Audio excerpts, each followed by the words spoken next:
Look, most people don't think $100 a month matters. It feels small, almost insignificant, like something you can skip without consequences. And that's exactly why it quietly controls your future, because the decisions that look harmless today are usually the ones that compound the hardest tomorrow. My name's Daniel, and I spend a lot of time thinking about money patterns that people ignore. Not the flashy ones you see on social media, but the quiet habits that slowly shape your life without you realizing it. Here's the thing. Nobody ruins their financial future in one dramatic moment. It doesn't happen with one bad purchase.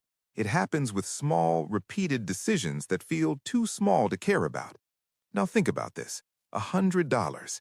That's dinner for two, a few online orders, some random subscriptions, a couple of impulsive buys you barely remember a month later. And because it's only $100, it never feels urgent. But this is where it gets interesting. Your brain does something very sneaky with small numbers. It categorizes them as emotionally harmless. You'll stress about $10,000. You'll think about $1,000. But $100, that gets ignored. And ignored money is the most expensive money. Let me tell you a simple story that feels uncomfortably familiar. Imagine two people, same age, same income, same lifestyle, same expenses. The only difference, one of them casually saves or invests $100 every single month. The other says, it's just $100, I'll start later. That's it. No extreme budgeting, no side hustle obsession, no crazy sacrifices, just $100. Now, in the first year, nothing dramatic happens. The saver doesn't feel rich, their life doesn't magically upgrade, their bank account doesn't look impressive. Meanwhile, the other person feels completely fine because skipping $100 has zero short-term pain. And that's the psychological trap. Humans are wired to react to immediate pain, not invisible consequences. Here's the thing. The future has no notifications. You don't get alerts that say, warning, delayed saving is quietly reducing your future options. So you keep postponing. Next month, next year, when income increases, when life is more stable. And suddenly, 5 years pass. Now think about the math, but let's keep it simple. $100 a month is $1,200 a year. And if you found yourself rethinking how you see small amounts of money right now, you might want to subscribe because this channel is really about the psychology behind financial decisions, not just numbers. Doesn't sound life-changing, right? But money doesn't grow linearly. It grows exponentially. If that $100 a month is invested, not just saved, and earns an average return over time, something strange starts to happen. After 10 years, you're not looking at $12,000. You're looking at something much higher because of compounding. And compounding is one of those concepts people hear about, but emotionally don't respect, because it's slow in the beginning, painfully slow, almost boring. This is where it gets interesting. In the early years, most of the growth comes from your contributions. Later, most of the growth comes from time. Let that sink in. Time becomes more powerful than effort. Now think about someone who starts at 25 versus someone who starts at 35. Both invest $100 a month. The 25-year-old has one unfair advantage: time. Not intelligence, not discipline, not a higher income, just time. And time multiplies consistency in ways people underestimate. Here's the psychological reality nobody talks about. Starting small feels emotionally unrewarding. You don't get validation, you don't get excitement, you don't get instant results. So your brain asks, what's the point?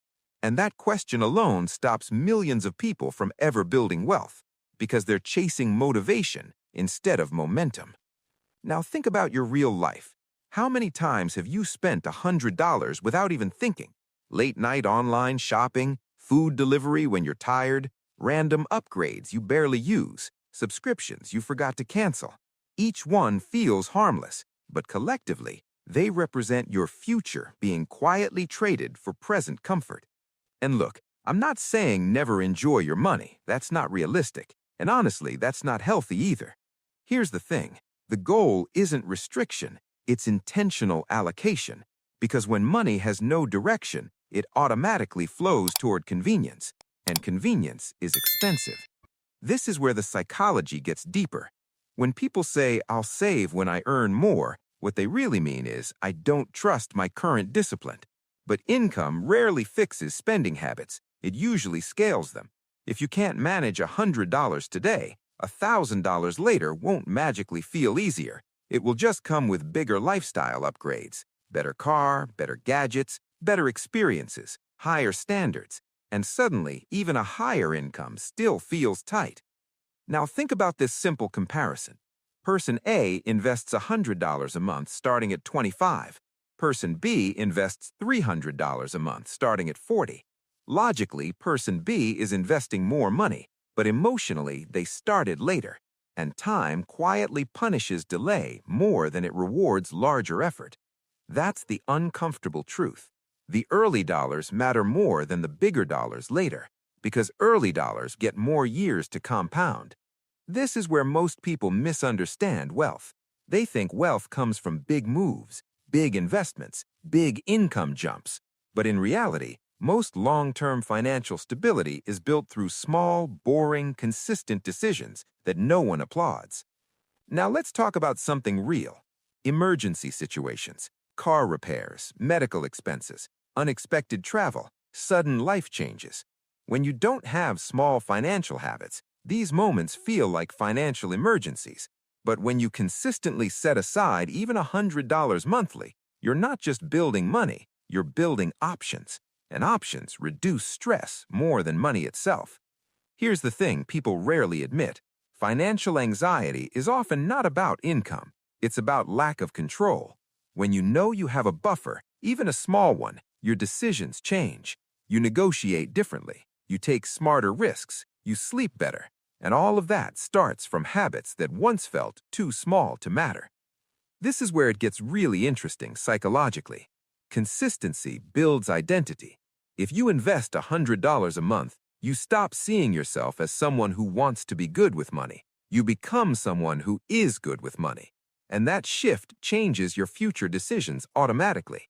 You start questioning impulse purchases. You think long-term more naturally. You delay gratification without feeling deprived, not because of discipline, but because of identity reinforcement.